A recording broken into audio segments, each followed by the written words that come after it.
Bienvenidos a Venezuela al Día, el noticiero que conecta con la realidad de los venezolanos donde quiera que estén. Estos son nuestros titulares. Venezuela anuncia liberación de 300 presos políticos. Saldrían esta misma semana. Falleció Carmen Teresa Navas, madre del preso político Víctor Quero, muerto bajo custodia del régimen. María Corina Odelsi, el duelo político que se avecina de cara a unas elecciones presidenciales. Del aislamiento al despegue, las aerolíneas internacionales vuelven a Venezuela. De héroe nacional en Miraflores a trato de ciudadano de quinta por parte del gobierno venezolano. ¿Qué sigue para Alex Saab? Se necesitaron 700 años para encontrar 42 páginas perdidas de la Biblia. Esta influenciadora confió en la inteligencia artificial y la dejó varada camino a Marruecos.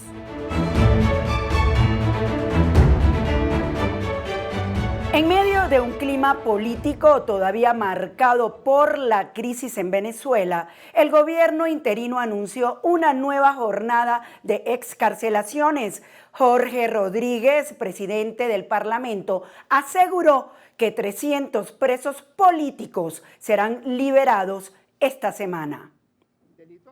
Jorge Rodríguez, presidente de la Asamblea Nacional y hermano de la presidenta interina Delcy Rodríguez, aseguró que al menos 300 personas serán liberadas antes de finalizar la semana.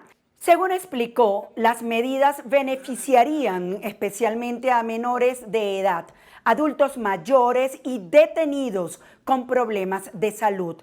También mencionó a exfuncionarios de la Policía Metropolitana vinculados a los hechos ocurridos durante el golpe de Estado de 2002 contra Hugo Chávez. El anuncio ocurre en medio de fuertes cuestionamientos contra el gobierno venezolano por parte de organizaciones de derechos humanos que denuncian que la ley de amnistía se está aplicando de forma selectiva y discrecional, de acuerdo con Foro Penal. Desde enero, cerca de 800 personas han sido excarceladas, aunque cientos continúan detenidas por motivos políticos. Entre los primeros liberados están Luis Molina, Erasmo Bolívar y Héctor Roaín, considerados los presos políticos más antiguos del país. Tras pasar 23 años en prisión, vinculados a los hechos del golpe de Estado de 2002 contra Hugo Chávez. La ley de amnistía, promovida por Delcy Rodríguez tras asumir el poder luego de la caída de Nicolás Maduro, cubre parte de los casos políticos ocurridos durante los últimos 27 años del chavismo, pero deja fuera acusaciones relacionadas con presuntos golpes de Estado e intentos de magnicidio mientras continúan las liberaciones. Familiares y ONG siguen exigiendo que todos los presos políticos sean puestos en libertad. El pueblo venezolano despide al rostro más representativo de las madres buscadoras en ese país, Carmen Teresa Navas, madre del preso político Víctor Quero, muerto bajo custodia del régimen. Murió con la amargura de un engaño y sin poder darle cristiana sepultura a su hijo. Durante 16 meses, Carmen Teresa Navas recorrió cárceles, hospitales y oficinas del Estado venezolano, buscando una sola respuesta: ¿dónde estaba su hijo? Víctor Hugo Quero había sido detenido en enero de 2025, acusado de terrorismo y traición a la patria. Desde entonces desapareció y su madre no paró de buscarlo. Las autoridades negaban información. En algunas oficinas le decían que seguía vivo, en otras simplemente guardaban silencio. Pero la verdad era mucho más cruel. El gobierno venezolano terminó reconociendo que Víctor había muerto bajo custodia desde julio del año pasado, casi 10 meses antes de informar a su familia. Su cuerpo había sido enterrado en secreto.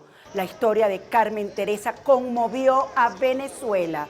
Se convirtió en símbolo de las madres que buscan a familiares desaparecidos en prisión. Apenas 10 días después de confirmarse la muerte de su hijo, Carmen también falleció. Organizaciones de derechos humanos y estudiantes venezolanos salieron a las calles de Caracas para exigir justicia al grito de "ellos no murieron, los mataron". El caso de Carmen Teresa Navas se ha convertido en una nueva denuncia internacional contra las desapariciones forzadas y las condiciones de los presos políticos en Venezuela. Hoy, más que nunca, Venezuela vuelve a poner sobre la mesa una demanda que retumba dentro y fuera del país: elecciones presidenciales. Un país marcado por una transición tutelada por la incertidumbre y por un modelo político que muchos aún intentan descifrar. En medio de ese escenario, dos nombres comienzan a dominar el debate y las encuestas: María Corina Machado y Delcy Rodríguez. Dos mujeres, dos visiones y un país que sigue esperando un cronograma electoral que las calles parecen pedir a gritos. Dos mujeres, dos modelos de país y una pregunta que sacude a Venezuela: ¿quién marcará el futuro? Toma fuerza una hipótesis que gana terreno en la conversación política. Dos nombres acaparan la atención y se ubican en el corazón de la discusión electoral: María Corina Machado y Delcy Rodríguez.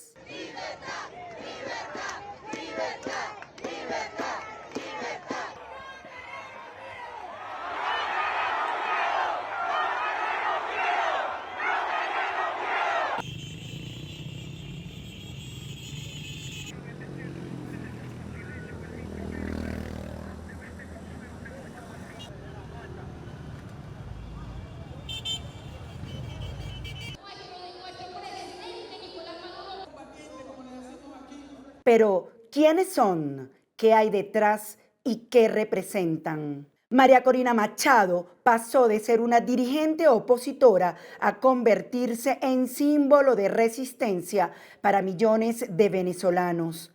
Inhabilitada, perseguida y convertida en una de las voces más influyentes de la oposición, hoy representa para muchos la promesa de cambio, transición y una nueva etapa para el país. Para que el mundo entienda que nada ni nadie nos va a detener. Venezuela será libre. Delcy Rodríguez creció dentro del corazón del chavismo y se convirtió en una de las mujeres más poderosas del oficialismo. Para muchos representa continuidad, estructura y la supervivencia de un proyecto político que, pese a los cambios y las presiones, busca mantenerse en el poder y proyectar una nueva etapa. Yo he llamado a esta etapa, que es apenas el inicio, lo he llamado el renacer de Venezuela. Y en medio de este pulso político, Venezuela se juega mucho más que una elección. Petróleo, sanciones, inversiones y el posible regreso de millones de migrantes. vuelven a colocar al país en el radar de Estados Unidos y Europa. La pregunta queda en el aire: ¿Machado o Delcy?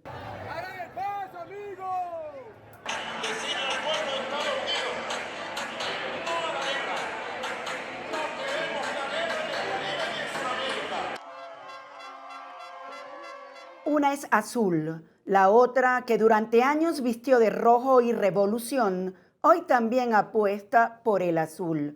Dos estilos, dos formas de hacer política y una duda que ya empieza a mover las encuestas y las calles. Si en Venezuela fueran hoy las elecciones presidenciales, ¿quién tomaría la delantera? Los números comienzan a hablar. María Corina Machado, 76.3%. Delcy Rodríguez, 3.9%. El reloj político sigue corriendo y la gran interrogante continúa abierta. ¿Se encamina Venezuela hacia una contienda entre María Corina Machado y Delcy Rodríguez? Dos mujeres de hierro que hoy concentran la atención política. Esto dice el politólogo Alejandro Martínez Ubieda. Bueno, vistas las cosas hoy, la verdad es que parece difícil imaginar que haya dos, dos personas capaces de representar los sectores que pueden competir mejor que María Corina Machado viene, digamos, legitimada por una elección que ganó de manera abrumadora, que además ganó unas primarias de manera también muy, muy sólida. Y Delcy Rodríguez, pues, viene de ser sencillamente la vicepresidenta del régimen chavista, madurista, ¿no?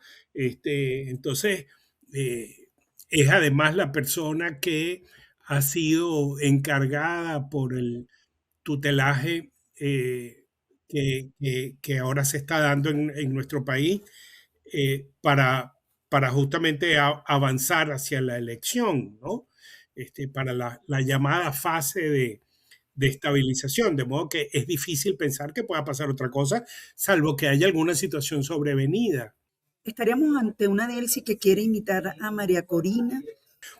Bueno, cuando se plantea en una campaña, digamos, lo simbólico pesa. Recordemos, por ejemplo, cuando a comienzos de este periodo chavista, que el chavismo, digamos, copó los símbolos, digamos, de la nacionalidad, incluso los colores de la bandera, etcétera, ¿no? Hasta que la oposición democrática acumuló fuerzas y peleó por esos símbolos y, digamos, los resignificó. Entonces, lo que está tratando de hacer Delcy Rodríguez es buscando competir por esa simbología, porque ¿cómo vemos eso? Bueno, primero se olvida del rojo, porque el rojo es un color que al venezolano, ¿qué le trae el rojo a la mente? Pues le trae represión, asesinato, tortura, pobreza, la migración forzada. Entonces, bueno, nadie quiere ser asociado con eso, ni siquiera ella misma que tanto defendió ese sistema, pero que ahora le resulta incómodo. Entonces, migra hacia otros colores. Pero además, por ejemplo, también cabe recordar que María Corina Machado ha sostenido, bueno, que su lucha es una lucha espiritual. Entonces, vemos cómo Delcy Rodríguez entonces arma una un poco hilarante peregrinación, ¿no? Donde ahora ella, digamos, se preocupa pues por lo espiritual, por Dios, por lo bueno, por la bondad, por los pobres, ¿no? Es un poco extraño, pero entonces, pero es así, empieza a tratar de confundirse, buscando ser asociada con esa simbología.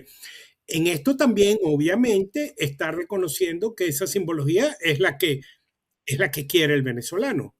Bueno, probablemente, y esto es lo racional, probablemente eh, ella aspira a poder llegar a una elección y poder competir y obtener una minoría, una representación que le permita mantener un espacio político, ¿no?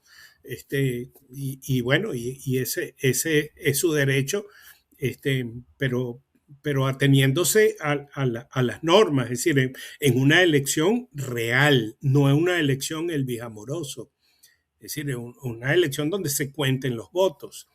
Pero hay un dato interesante que me gustaría que analizara, es con respecto a la insistencia de Donald Trump, lo ha dicho en días recientes, de que si él se lanza, gana incluso por encima de María Corina, aunque hay una encuesta que tengo aquí en la mano que deja a Trump en 49% con respecto al 56% de María Corina, alineado con Edmundo González Urrutia y Marco Rubio, con una Delcy Rodríguez que estaría entre 25 y 21%. ¿Qué lectura le da a esto? Bueno, eso es probablemente una encuesta digamos, que mide la recordación, es decir, cuánto tiene la gente en la cabeza a ciertos personajes, porque es decir, Marco Rubio no es ni va a ser, y Donald Trump no es ni va a ser nunca candidato en una elección en Venezuela. Entonces, candidaturas en Venezuela van a ser de partidos políticos venezolanos y presumiblemente va a ser María Corina Machado y probablemente Delcy Rodríguez ya pareciera estar en campaña y hace gestos de campaña. Pero al final, lo más importante para nosotros es el que se establezca un cronograma electoral. Y para analizar este escenario político, hacemos contacto con el líder opositor Juan Pablo Guanipa, quien durante este fin de semana recorrió distintas regiones del país, procurando condiciones y un cronograma electoral. Le preguntamos, ¿está la oposición unida? Bienvenido. Bueno, mira, la oposición venezolana está unida a nivel partidista, Acción Democrática, COPEI, Convergencia, Proyecto Venezuela, Causa Radical, Encuentro Ciudadano, Primero Justicia, Voluntad Popular, 20 Venezuela, Alianza Bravo Pueblo y otros partidos políticos regionales. Estamos todos unidos alrededor de la lucha por la liberación de Venezuela, por la democratización del país y también alrededor del liderazgo de María Corina Machado, que tiene la legitimidad de haber sido electa el 22 de octubre del año 23 como candidata presidencial y de haber llevado adelante la campaña de Edmundo González Urrutia hacia el 28 de julio del año 24. Así que esa oposición venezolana que ha pasado por la cárcel, que ha pasado por el exilio, que ha pasado por la represión, por la persecución, que ha pasado por el amedrentamiento del régimen, está absolutamente unida alrededor del ideal de cambio que hoy anima al pueblo venezolano. O sea, ¿usted está completamente seguro que la transición política se va a dar tal como lo definió Donald Trump y su secretario de Estado Rubio? No tengo absolutamente ninguna duda. Mira, para mí el cambio político en Venezuela es ya irreversible.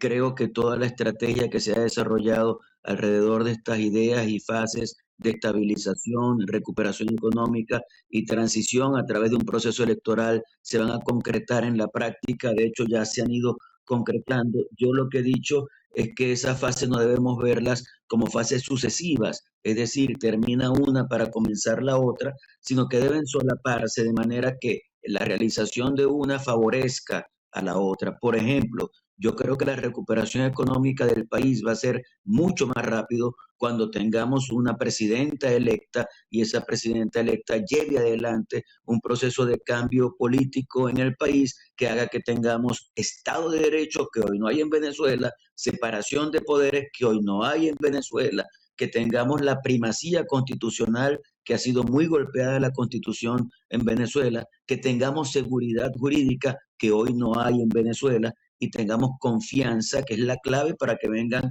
esos inversionistas extranjeros. Creo que todo eso va a ser posible y esa lucha la estamos liderando.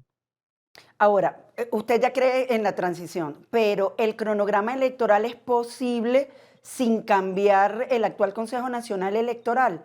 ¿Habría pistas para ese cambio? Bueno, mira, hay que hacerlos. Yo no puedo hablar de plazos porque es muy difícil establecerlos. Yo siempre digo que en cuanto a plazos tenemos que responder que todo debe ser lo más pronto posible. Lo más pronto posible debemos tener un nuevo Consejo Nacional Electoral, pero no para que pase lo que pasó con el Ministerio Público y lo que pasó con la Defensoría del Pueblo. ¿Qué pasó allí? Que sacaron a dos funcionarios que eran maduristas para poner a dos funcionarios que eran delcistas y eso no nos ayuda absolutamente en nada. Y eso además demuestra que no hay claridad en la señora Delcy Rodríguez y no hay intención de cumplir con lo que los Estados Unidos ha establecido, porque Estados Unidos ha dicho, bueno, vamos a un proceso electoral, pero ella no quiere ir al proceso electoral porque ella lee encuestas y sabe cómo están las cosas, sabe no solamente que tiene muy poco apoyo, sino que tiene un repudio impresionante de la sociedad venezolana. Entonces quiere mantenerse en el poder sin tener legitimidad alguna y eso es inaceptable. Usted ya ha dejado claro que deja de lado sus aspiraciones presidenciales y apoya totalmente a María Corina Machado. En el supuesto que ella gane, ganaría con una oposición total, unida, como usted ya mismo lo ha dicho aquí. Sin duda alguna. Mira, no hay duda alguna. Revisa cualquier encuesta, pero las encuestas son muy importantes para medir científicamente la opinión de la población. Pero yo estoy recorriendo el país. Salí un rato, como tú sabes, a Estados Unidos y me encontré con muchos venezolanos. Pero esta semana voy al estado Trujillo. La semana anterior estuve en el estado Apure, he estado en el estado Bolívar, en Nueva Esparta, en Falcón, en Lara, he estado recorriendo el país y lo que yo noto en Venezuela es que es evidente que hay un liderazgo en el que la gente tiene esperanza, que es el liderazgo de María Corina Machado y que en un proceso electoral eventual es indudable que ganaría sin ningún inconveniente María Corina Machado. Bueno, es un hecho que usted ya ha comenzado a movilizarse por todo el país en búsqueda de ese cronograma electoral. ¿Usted definitivamente cree que la presión para tener un cronograma electoral, al menos este año, es en las calles? Mira, yo noto en el pueblo optimismo por un lado. La gente siente que hay una luz al final del túnel y que vamos a salir de esto. Pero noto también en la gente desesperación. La gente se siente desesperada por lo que estamos viviendo. Mira, nosotros en mi casa tuvimos 5 horas sin electricidad durante la madrugada, pero eso no fue solamente hoy, fue ayer también, y fue antier también, y fue el día anterior. Es decir, hay una situación de calamidad, pero impresionante en materia eléctrica, en materia de agua, en materia de gas, en materia de servicios públicos. Y si te cuento en materia de poder adquisitivo, eso es impresionante. O sea, la situación del bolsillo del venezolano clama al cielo. Entonces noto un país desesperado, un país que quiere que el cambio político se produzca pronto, muy pronto en Venezuela, y un país que ha venido perdiendo el miedo. Ese país que ha venido perdiendo el miedo está saliendo. Tú has visto a los estudiantes, has visto a los dirigentes sindicales. Las actividades que nosotros hemos hecho son muy nutridas, la gente asiste. Entonces hay un país que quiere que ese cambio se produzca. Ese país cree en el voto, cree en la institución del voto, en quien no cree en el actual Consejo Nacional Electoral. Porque un CNE dirigido por un señor de apellido Amoroso, que fue el que avaló un resultado electoral falso anunciado por él y por Nicolás Maduro, que le daba un triunfo a Maduro cuando todo el país sabía que eso no fue lo que pasó, no puede ser el que venga ahora a decirnos que va a dirigir un nuevo proceso electoral en Venezuela. Así que tenemos que lograr crear, constituir, formar un nuevo Consejo Nacional Electoral que cumpla con los parámetros de la Constitución y que haga una elección transparente. Y eso es parte de la lucha que estamos librando. Esas actividades de las que hablas son actividades en unidad que buscan que todo el país se movilice alrededor de la idea del cambio político, de la libertad, de la democracia y que ejerzamos presión para que lo más pronto posible tengamos un proceso electoral en Venezuela. Bueno, muchos venezolanos que están en el exterior, incluso que están dentro, pues no creen en el poder del voto. ¿Ustedes qué aspiran lograr? ¿Cuál es realmente el mecanismo que ustedes están ejerciendo para que la gente salga a las calles? ¿Cuál es el ánimo?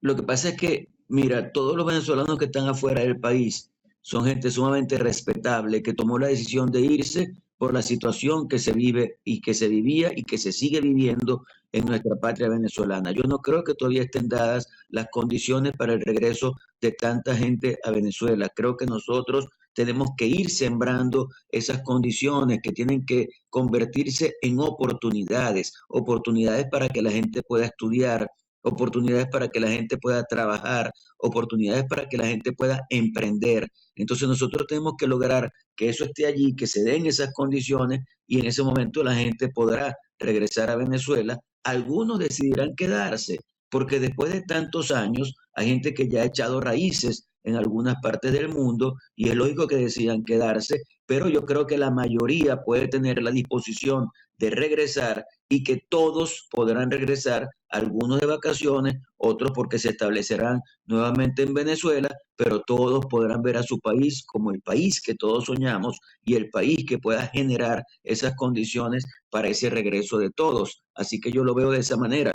Creo que mi mensaje para la gente que está afuera es que hay mucho en lo que aportar, en lo que ayudar a que el cambio político sea una realidad en el país. Hay instituciones a las que acudir, organizaciones internacionales, congresos, poderes ejecutivos, hay redes sociales que activar. Todo eso debe hacerse para lograr que se vea que en Venezuela la tarea no está terminada y que tenemos que caminar mucho más hacia la construcción de las bases para el cambio político nacional.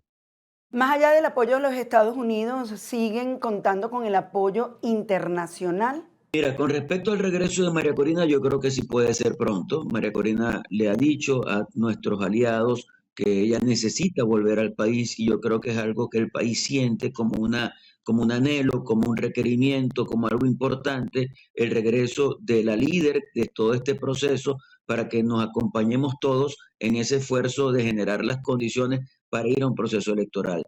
Y con respecto al apoyo que noto por parte del mundo occidental, a Venezuela, yo lo pondero muchísimo, lo agradezco muchísimo. De hecho, en mi visita a Estados Unidos me reuní con Rick Scott, me reuní con María Elvira Salazar, con Mario Díaz Balar, a todos les di las gracias en nombre del pueblo venezolano por la lucha que nos han ayudado a librar para lograr que Venezuela sea un país libre y democrático. Mira, cuando en un país se acaba la democracia y llegan dictaduras que oprimen al pueblo, es necesario que la comunidad internacional actúe. Y yo tengo que agradecer la actuación de la comunidad internacional en Venezuela porque nos han acompañado a enfrentar a un monstruo que intentó robarse la conciencia de los venezolanos y gracias a Dios no lo logró. Y no puedo dejar de preguntarle, ¿por qué no defender las actas del 28 de julio donde ganó Edmundo González y pasar a una nueva elección presidencial Claro, en y te quiero Venezuela? decir, claro, te quiero decir algo con respecto a eso. Si tú me preguntas a mí qué es lo ideal de lo que debe pasar en Venezuela, y yo te respondería, lo ideal es que se reconozca lo que pasó el 28 de julio del 24. Eso es lo ideal. Pero como decía Ortega y Gasset, cada uno de nosotros somos nosotros y su circunstancia. La circunstancia de Venezuela hoy indica que lo que pasó el 28 de julio del 24 no va a poder ser reivindicado en este momento y que debemos ir a un nuevo proceso electoral. El propio Edmundo González ha dicho, si la solución a esta dificultad que como país tenemos es que vayamos todos a un proceso electoral, yo estoy dispuesto a aceptarlo de manera que logremos que en ese proceso electoral se manifieste la soberanía, la voluntad, la decisión del pueblo venezolano y que eso sea aplicable para todos y que sea el inicio de una nueva historia para Venezuela. Sigue generando reacciones y mil preguntas en todo el hemisferio la inesperada deportación a Miami de Alex Saab. El velo de protección que lo rodeaba se disolvió por completo tras los drásticos cambios de poder en Caracas. Pero, ¿quién es realmente Alex Saab? El hombre que de ser el máximo de confianza del depuesto presidente Nicolás Maduro pasó a ser tratado ahora como un colombiano irregular más en Venezuela.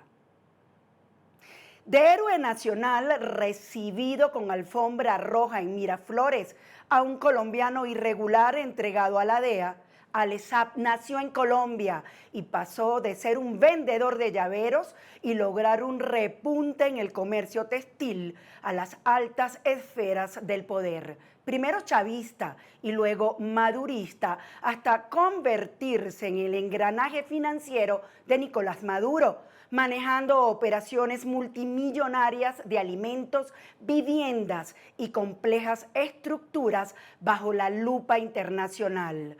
Tras su polémica detención en Cabo Verde y aquel acuerdo que parecía salvarlo, su destino volvió a cambiar drásticamente.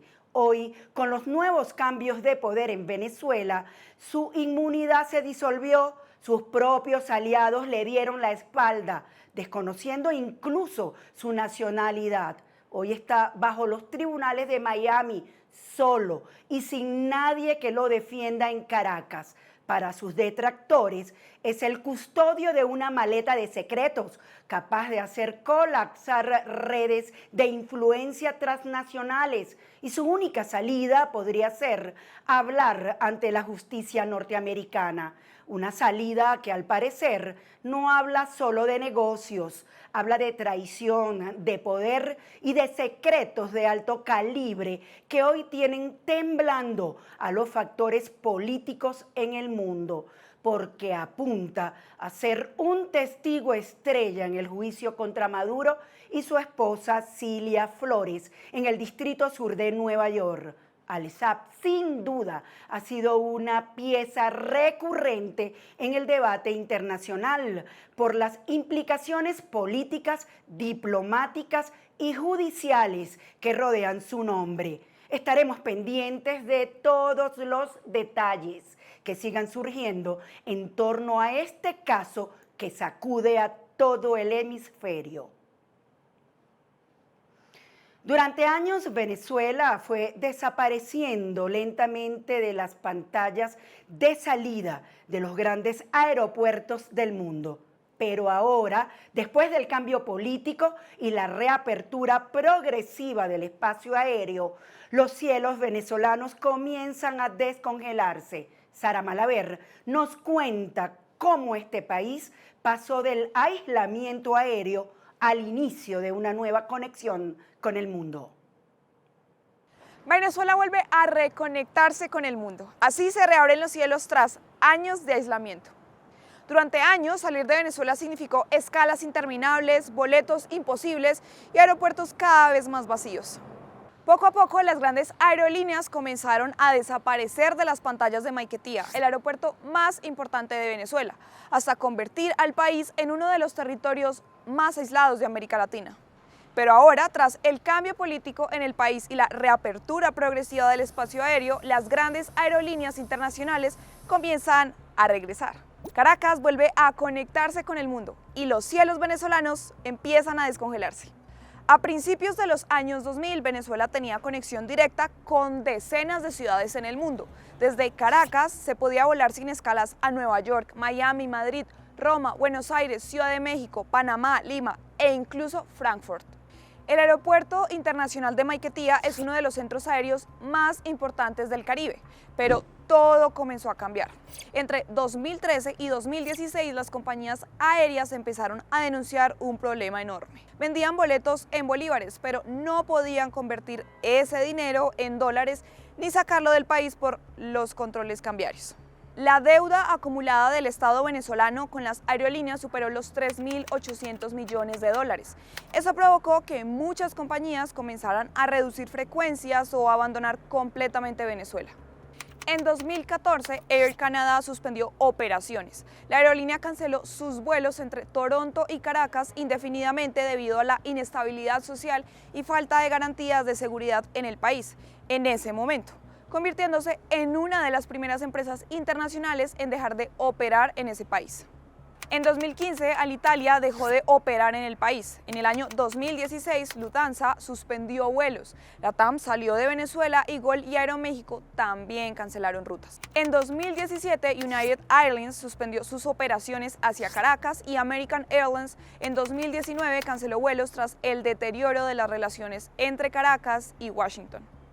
Poco a poco, las rutas internacionales desaparecieron. Durante años, millones de venezolanos tuvieron que hacer escalas eternas, pagar boletos extremadamente caros o pasar por Panamá, República Dominicana o Colombia para llegar a destinos que antes tenían vuelos directos. Un trayecto Caracas-Miami podía durar más de 20 horas y en algunos momentos los precios superaban incluso vuelos entre Europa y Asia. Las imágenes del aeropuerto reflejaban el aislamiento como terminales vacías, tiendas cerradas, menos vuelos internacionales, pantallas llenas de cancelaciones.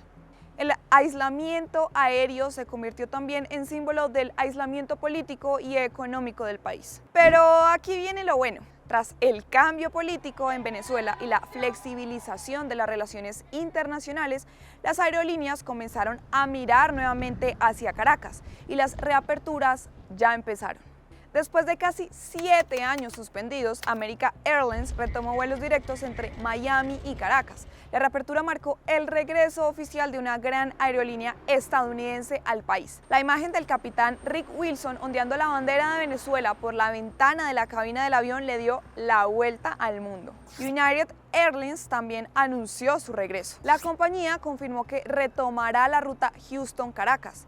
Tras 9 años suspendida, Houston no es cualquier ciudad, es el corazón petrolero y energético de Estados Unidos.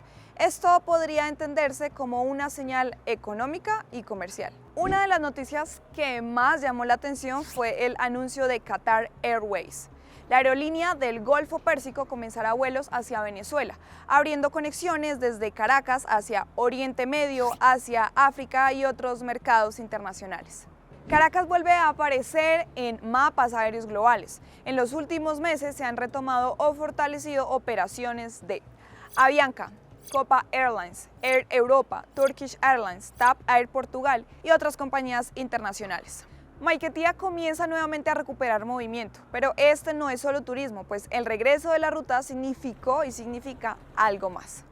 Para los venezolanos, menos escalas, viajes más rápidos y algo mejor, reencuentros familiares. Aunque la economía tampoco se queda atrás. Se reactiva el turismo, el comercio, los hoteles, la inversión extranjera y el movimiento empresarial. Y para la política también hay. Después de años de incertidumbre y con las nuevas relaciones entre Estados Unidos y Venezuela, las aerolíneas suelen regresar cuando perciben mayor estabilidad, menos riesgos y posibilidades reales de operar.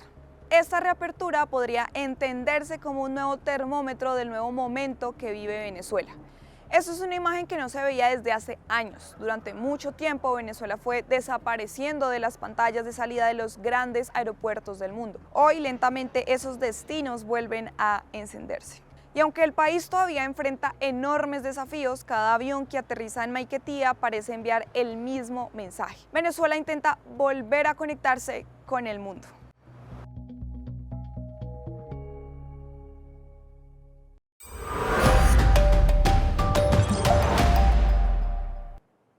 Una colaboración entre varias universidades logró lo que por mucho tiempo se creyó imposible: recuperar páginas de la Biblia que habían sido destruidas en el siglo XIII. David Díaz analiza este verdadero milagro de la tecnología. El mundo religioso ha sido testigo de una de las noticias aparentemente más importantes de los últimos tiempos. Un equipo de investigadores logró descubrir y restaurar 42 páginas del Nuevo Testamento de la Biblia, datadas del siglo VI, y prometen cambiar mucho de lo que sabíamos sobre el libro más vendido del mundo. Pero, ¿qué hay de cierto en esta noticia que ha dado la vuelta al mundo? ¿Qué dicen estas páginas y cómo se logró este hito científico y tecnológico? Aquí se lo cuento. Un equipo internacional de investigadores ha logrado recuperar 42 páginas perdidas de un antiguo manuscrito bíblico conocido como Codex H, un manuscrito antiguo escrito en griego sobre pergamino, considerado una copia del siglo VI de las cartas de San Pablo, uno de los textos más influyentes del cristianismo. Este hallazgo no solo revive textos antiguos, también abre nuevas preguntas sobre la evolución del cristianismo y la transmisión del Nuevo Testamento. Tras varios siglos, el Códex no sobrevivió intacto, ya que en el siglo XIII este manuscrito fue desmantelado en un monasterio en el monte Athos, en Grecia. ¿La razón? El pergamino era extremadamente costoso y reutilizar materiales era una práctica común. Así que las páginas del Codex H fueron reintentadas, cortadas y reutilizadas como material de encuadernación en otros libros, similar al papel reciclado de hoy en día. Durante siglos, esas páginas quedaron ocultas, literalmente escondidas dentro de otros manuscritos, y parecía que nunca volverían a ser recuperadas. Pero aquí, el giro inesperado. Durante siglos, estas páginas estuvieron frente a los ojos de muchos, y aún así nadie podía leerlas. ¿Por qué? Porque el texto original había sido borrado, cubierto y reutilizado. Era como ver una mancha. Pero todo cambió gracias a la tecnología. Un equipo internacional de investigadores decidió analizar estos manuscritos utilizando una técnica llamada imagen multiespectral. Y aunque suene complejo, es más sencillo de lo que parece. Esta tecnología toma múltiples fotografías del mismo objeto, pero usando diferentes tipos de luz. No solo luz visible, también luz ultravioleta, luz infrarroja y otras longitudes de onda que el ojo humano no puede percibir, logrando que cada tipo de tinta, cada material y cada capa de pergamino reaccione de forma distinta a la luz. Así, lo que parece completamente borrado a simple vista puede aparecer claramente bajo otra longitud de onda. Pero lo más sorprendente ocurrió después. Los investigadores descubrieron que cuando las páginas fueron reutilizadas en la Edad Media, la nueva tinta dejó marcas que atravesaron ligeramente el pergamino, algo así como una sombra del texto. Y aquí viene lo increíble. Esa sombra actuó como un espejo. Porque al analizar el reverso del material, los científicos pudieron detectar fragmentos del texto original que habían quedado impregnados en la fibra del pergamino. Con esa información comenzaron un proceso minucioso.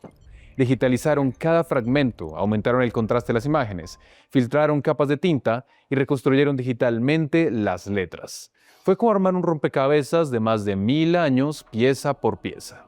No fue un proceso rápido ni sencillo. Requirió años de trabajo, colaboración entre expertos en historia, química, física e informática, porque no se trataba solo de ver las letras, sino de interpretarlas correctamente, de distinguir qué parte pertenece al texto original y cuál era una modificación posterior. Al final lograron reconstruir 42 páginas completas, páginas que habían estado ocultas durante más de 700 años, páginas que nadie había leído desde la Edad Media y todo gracias a una combinación de ciencia, paciencia y tecnología de punta. Ahora la pregunta que muchos están haciéndose. ¿Estas páginas cambian lo que dice la Biblia? Bueno, en general no cambian el mensaje central del libro, pero sí la forma en la que entendemos su construcción. Las 42 páginas recuperadas contienen fragmentos de las cartas de San Pablo, uno de los pilares del Nuevo Testamento. Textos como Romanos, Corintios o Efesios que han sido estudiados durante siglos, y aquí aparece el verdadero valor del hallazgo. Estas páginas no son simplemente una copia, más bien son una especie de fotografía antigua del texto bíblico en un momento específico de la historia. Por ejemplo, los investigadores encontraron diferencias en la estructura del texto. En esa época no existían los capítulos ni los versículos como los conocemos hoy. Los textos se escribían en bloques continuos y la organización variaba dependiendo del copista. Esto significa que la Biblia no siempre se leyó como la leemos hoy. Pero eso no es todo. También se detectaron pequeñas variaciones en el orden de los pasajes y en la forma en que estaban agrupadas las cartas. Y con esto la historia se vuelve realmente interesante, porque estas diferencias comprueban que durante siglos el texto bíblico fue transmitido de manera más dinámica de lo que muchos imaginan. No era un documento fijo e inmutable, era un texto vivo que pasaba de mano en mano, de monasterio en monasterio, siendo copiado a mano por escribas que, aunque cuidadosos, también podían introducir cambios. No cambios radicales en el contenido o en la doctrina, sino de variaciones en la forma, en la estructura y en algunos detalles del texto que quedaban a merced de quien lo escribiera. Este hallazgo no reescribe la Biblia, pero sí nos ayuda a entender cómo llegó a ser lo que es hoy, y nos recuerda que múltiples influencias de cientos de personas que la adaptaron durante siglos a lo que es a día de hoy. Y eso, para historiadores y expertos, es invaluable, porque permite reconstruir el proceso de transmisión de uno de los textos más influyentes de la historia humana. El Códex H no es solo un manuscrito antiguo, es mucho más que eso. Es una ventana directa al pasado. Una prueba tangible de que el conocimiento humano ha sobrevivido, incluso en las condiciones más inesperadas. Porque pensemos en esto por un momento. un texto escrito hace más de 1400 años, desmantelado siglos después, reutilizado casi como material desechable y aún así logra llegar hasta nosotros, no intacto, pero sí recuperable. Y eso dice que la historia no siempre desaparece, a veces simplemente queda oculta, esperando ser redescubierta. Este hallazgo no cambia lo que millones de personas creen, pero sí cambia cómo entendemos el camino que recorrieron esas creencias, además de recordarnos la importancia de la ciencia y la investigación de las piezas que han sido parte de nuestra historia, porque solo comprendiendo el pasado podemos entender por qué nuestro mundo es como es.